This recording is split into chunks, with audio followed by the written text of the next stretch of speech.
ഒരു ചിക്കൻ ബിരിയാണി ഉണ്ടാക്കിയാലോ? അതിനായി ചിക്കനിൽ മഞ്ഞൾപ്പൊടി, മുളക് പൊടി, മല്ലിപ്പൊടി, ഗരം മസാല, ഉപ്പ്, ജിഞ്ചർ ഗാർലിക് പേസ്റ്റ്, തൈര് ചേർത്തിളക്കി ഫ്രിഡ്ജിൽ അറ്റ്ലീസ്റ്റ് 1 മണിക്കൂർ വയ്ക്കുക. ബിരിയാണി ഉണ്ടാക്കാൻ ജീരക റൈസാണ് എടുത്തിട്ടുള്ളത്. ജസ്റ്റ് കഴുകി വെച്ചതേ ഉള്ളൂ.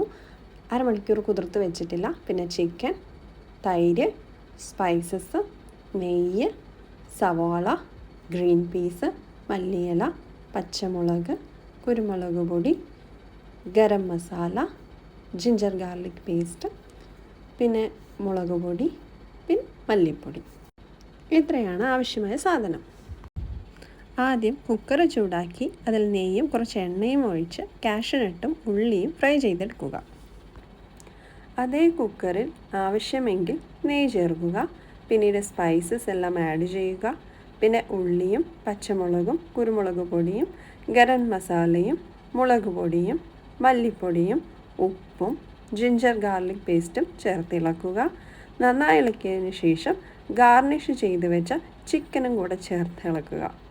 അതിൽ ചൂടുവെള്ളം ഒഴിക്കുക. തണുത്ത വെള്ളമാണെങ്കിലും കുഴപ്പമില്ല.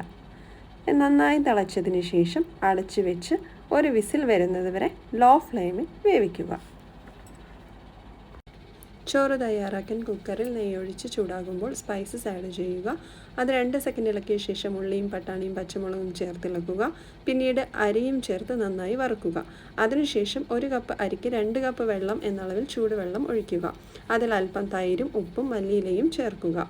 ഉപ്പിടുമ്പോൾ ഉപ്പിൻ്റെ രുചി മുന്തി നിൽക്കുന്നത് പോലെ ഇരിക്കണം. ഒരു വിസിൽ വരുന്നതിന് മുൻപ് ഗ്യാസ് ഓഫാക്കുക. ചോറ് റെഡി.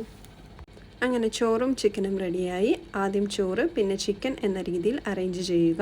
മല്ലിയിലയിലും വറുത്ത ഉള്ളിയും കാഷ്യൂനട്ടും ചേർത്ത് ഗാർണിഷ് ചെയ്യുക. 2 മിനിറ്റ് ആവി കയറ്റുക. അരമണിക്കൂർ തുറക്കാതെ വെച്ച് സെർവ് ചെയ്യാം.